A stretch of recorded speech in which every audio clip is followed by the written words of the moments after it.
godlike power to make his surroundings change to fit him. Because his environment will change as he changes. A man's environment is a merciless mirror of him as a human being. And if he thinks his environment can stand a little improvement, all he has to do is improve, and his environment will improve to reflect the changing man. There's this mysterious subconscious mind of yours, and it runs below the awareness of your conscious awareness. So you're not usually even aware of what's going on in there, like what it believes or how it limits your life. The reason it is so powerful is because it stores all of your memories, all of your feelings and emotions, and most importantly, all the limiting beliefs you've acquired since you were born. You need to understand the subconscious mind of yours. Your subconscious mind rules your life. 96 to 97% of everything that you do is done as a result of your subconscious mind. And when your subconscious mind gets programmed, it goes ahead and responds to whatever it is your conscious mind has placed into it. This subconscious mind of yours is most impacted by your feelings. A change of feeling is a change of destiny.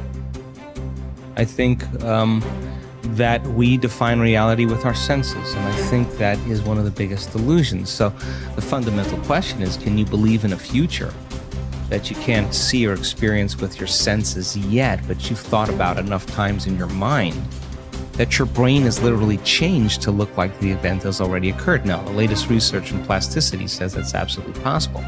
And can you select a new possibility in the quantum field and begin to emotionally embrace that future every single day to such a degree that your body, as the unconscious mind, the objective mind, does not know the difference between the experience in your life that's creating the emotion and the emotion that you're fabricating by thought alone, to the degree that you begin to signal new genes and new ways to change your body to look like the experience has already happened. Begin to act as would the person you most want to become. Now that is, if you were already in possession of the goal you're shooting for, how would you conduct yourself in all of your affairs? Well, do it now, and tomorrow, and the next day. Begin now to act the part of the person you most want to become, and you'll end by becoming that person. Subtly, in little ways, in the way you dress, in the way you talk, in the unfailing courtesy you show to every person with whom you come in contact. Begin to act the part of the person who has already achieved that which you're shooting for. The German philosopher Goethe gave us the secret when he said, before you can do something, you must first be something.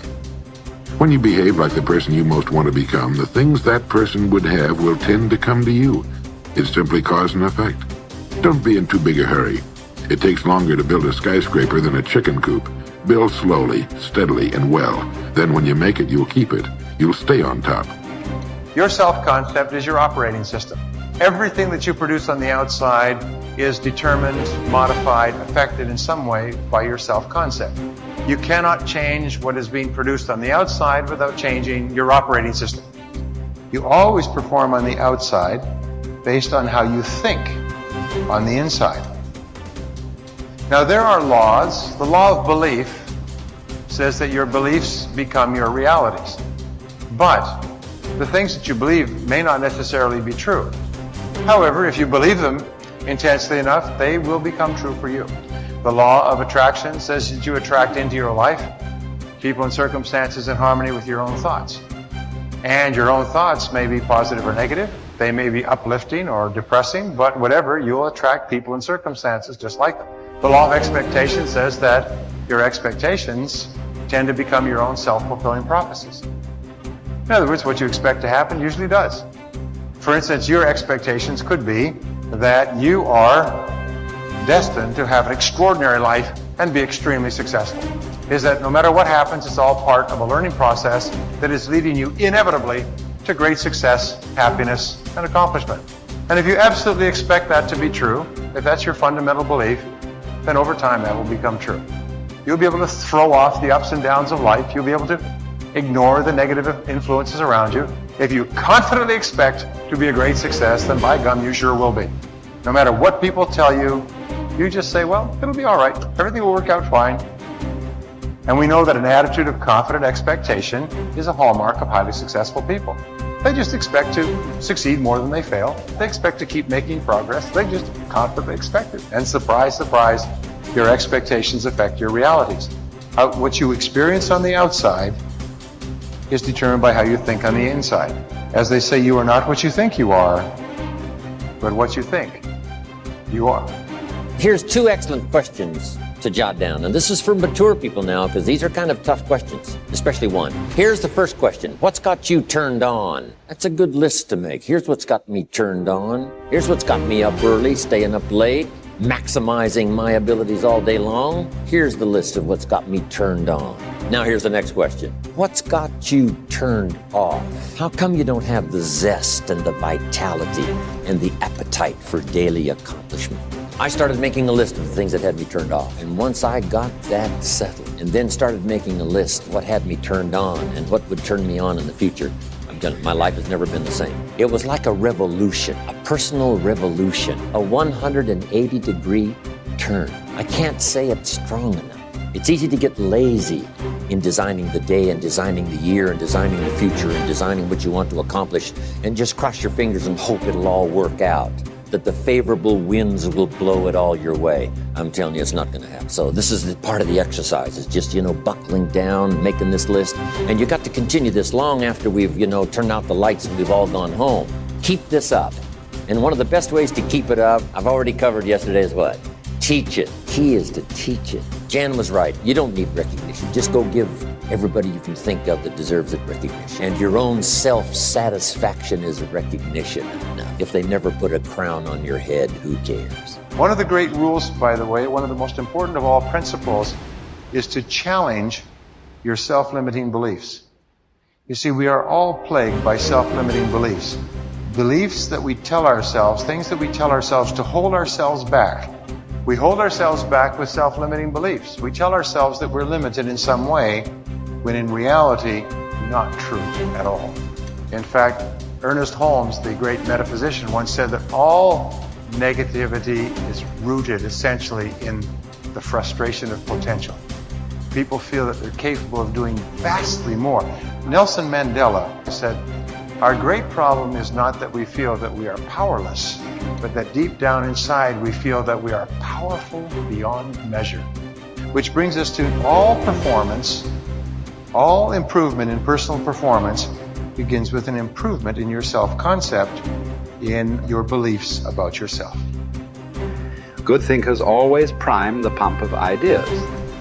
They always look for things to get the thinking process started, because what you put in always impacts what comes out. Read books, review trade magazines, listen to tapes, and spend time with good thinkers. And when something intrigues you, whether it's someone else's idea or the seed of an idea that you've come up with yourself, keep it in front of you. Put it in writing and keep it somewhere in your favorite thinking place to stimulate your thinking. Spend time with the right people. As I worked on this section and bounced my ideas off of some key people so that my thoughts would be stretched, I realized something about myself. All of the people in my life whom I consider to be close friends or colleagues are thinkers. Now, I love all people. I try to be kind to everyone I meet, and I desire to add value to as many people as I can through conferences, books, audio lessons, etc. But the people I seek out and choose to spend time with all challenge me with their thinking and their actions. They are constantly trying to grow and learn. Every one of them is a good thinker. The writer of Proverbs observed that sharp people sharpen one another, just as iron sharpens iron. If you want to be a sharp thinker, be around sharp people. To become a good thinker, you must become intentional about the thinking process. Regularly put yourself in the right place to think, shape, stretch, and land your thoughts. Make it a priority. Remember, thinking is a discipline.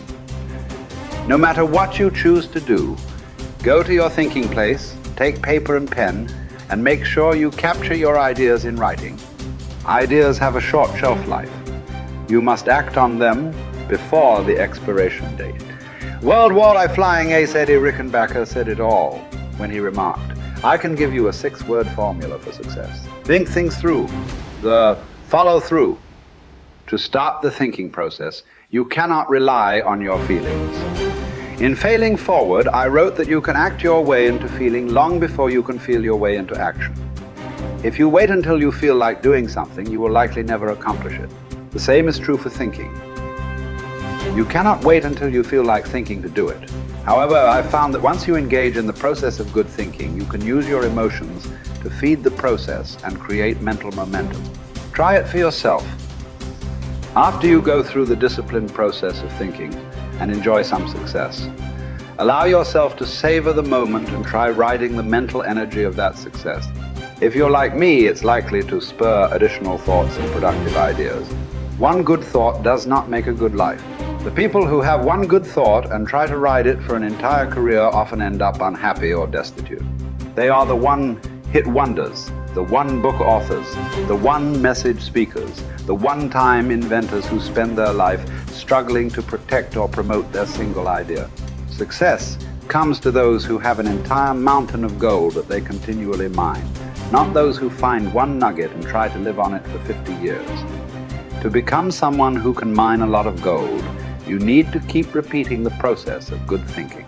Becoming a good thinker isn't overly complicated. It's a discipline.